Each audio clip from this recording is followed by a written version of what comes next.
The evening ceremony at Christiansborg Palace on Friday will undoubtedly go down in Denmark's history as one of the most dazzling and sophisticated events of the season.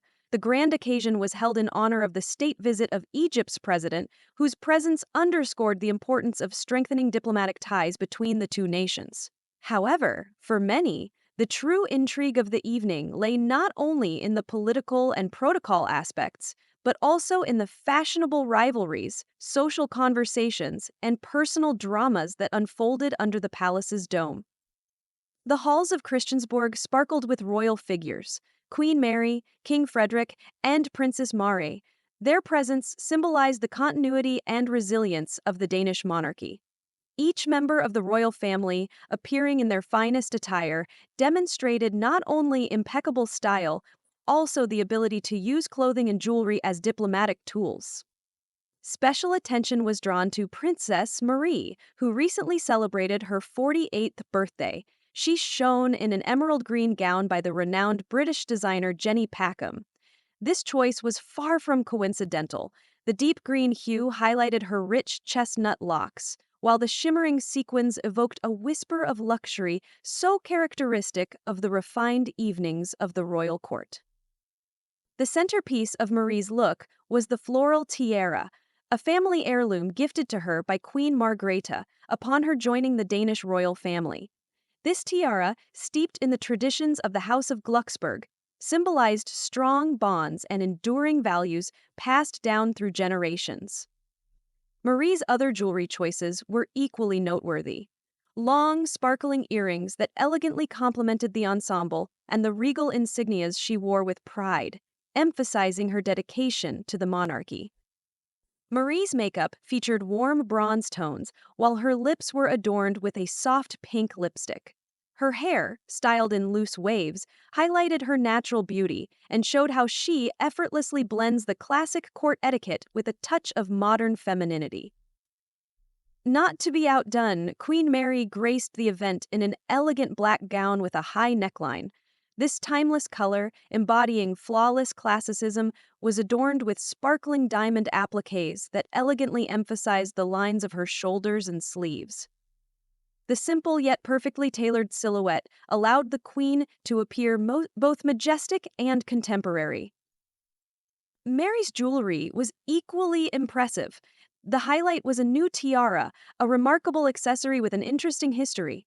Once a luxurious diamond necklace belonging to her mother, it had been transformed into a tiara, showcasing the craftsmanship of royal jewelers and the queen's commitment to family traditions. Unlike Princess Marie, Mary opted for an elegant updo, allowing the tiara to take center stage and emphasize her status.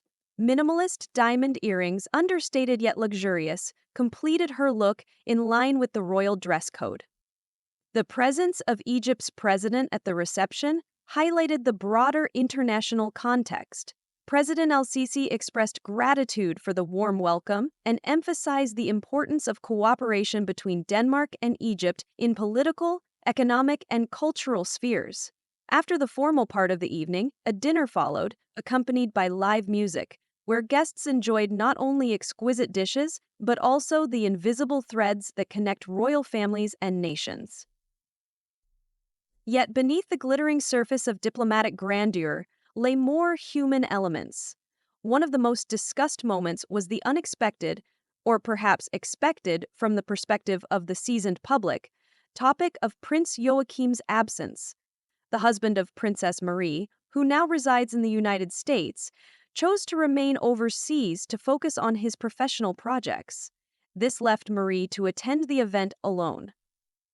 Interestingly, her confident demeanor, smiling face, and impeccable attire worked to her advantage, solidifying her image as an independent, responsible, and tradition-devoted royal. The public immediately speculated that Marie, despite rumors of strained relations with other family members, managed not only to represent the crown with dignity, but also to convey the impression of a woman equally comfortable with or without her husband by her side. A particularly noteworthy moment was the interaction between Queen Mary and Princess Marie. Their genuine laughter and animated conversations became an instant topic of court whispers. There have long been rumors in the press about frosty relations between the royal family's daughters-in-law. Many speculated about an invisible rift dividing their interests, and wondered if Prince Joachim and Princess Marie's move to the U.S. confirmed tensions within the family. However, the evening painted a different picture. Two elegant women, two family members, who seemed to have left past differences behind. Their interaction, light smiles, nods, and gestures of mutual sympathy, was perceived as a symbol of unity within the royal house. This aspect was especially significant in the context of an event designed to showcase not just external splendor but also internal harmony within the monarchy. Naturally, journalists and royal commentators began speculating. Perhaps such warmth was not just protocol, but a genuine sign that old grievances had been laid to rest.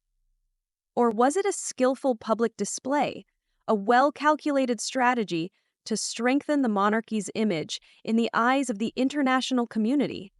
Here, the scope for conjecture is vast, and an audience accustomed to intrigue and unspoken nuances is bound to embrace any such theory with enthusiasm.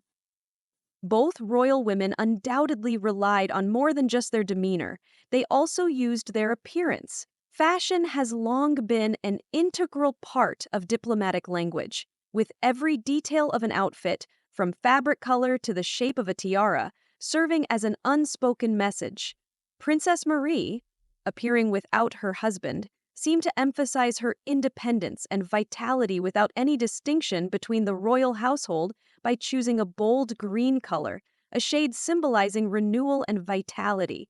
Queen Mary, on the other hand, in a black gown enriched with sparkling details, showcased the stability of tradition, the strong foundation of the royal house, and the ability to adapt to modernity. The evening was also a unique opportunity for Princess Marie to once again shine in the Danish public eye. The relocation of Joachim's family to the U.S. had distanced them somewhat from the royal scene. However, now, even if only briefly, Marie proved that she remains a vital part of the dynasty, with impeccable fashion choices and flawless behavior. The event, dedicated to the visit of Egypt's president, exemplified how royal receptions combine multiple levels of significance. On one hand, they are official meetings where leaders discuss critical political and economic matters. On the other, they serve as a showcase of national culture, history, and tradition. The luxurious decorations, carefully selected dishes, and orchestra accompanying the dinner create an atmosphere of respect and hospitality. At the same time, and this is particularly valuable for a monarchy striving to remain relevant in the 21st century, such events offer a stage for demonstrating familial harmony. Observing Mary and Marie's smiles, calm gestures, and friendly glances, one hopes that rumors of tension have become a distant echo of the past. Perhaps Christiansborg that evening symbolized not only state hospitality, but also a place where family misunderstandings were finally resolved, or, at the very least, temporarily set aside for the greater good. While the media buzzes with discussions of gowns, tiaras, and gestures of reconciliation, it is worth remembering that such receptions hold strategic significance for international relations. President el-Sisi's visit to Denmark was not just a ceremonial outing. Behind the scenes of formal events, negotiations are held, agreements are signed, and connections are forged between business circles, cultural institutions, universities, and charitable organizations. Royal families, standing at the crossroads of political power and national identity for centuries, help lend these discussions special gravitas and sophistication. Thus, the evening at Christiansborg became a multifaceted symbol. The brilliance of jewels and silk reflected not only the spotlights, but also the complex web of intergovernmental interests. Princess Marie and Queen Mary, each in her own way, contributed to this symbolism. The Queen represented the continuity of tradition, while the Princess embodied mobility and openness to change. Together, their presence created the impression of a dynamic and united royal family. In conclusion, the evening ceremony honoring the Egyptian president's visit not only reinforced diplomatic successes, but also illuminated the fragile and beautiful fabric of family relations within the Danish royal house. Guests, the press, and audiences worldwide witnessed a rare moment when state interests and delicate family ties intertwined into a cohesive picture. Once again, the royal court proved that beyond its dazzling splendor, it possesses the ability to convey messages of unity, tolerance, and renewal, values that remain timeless.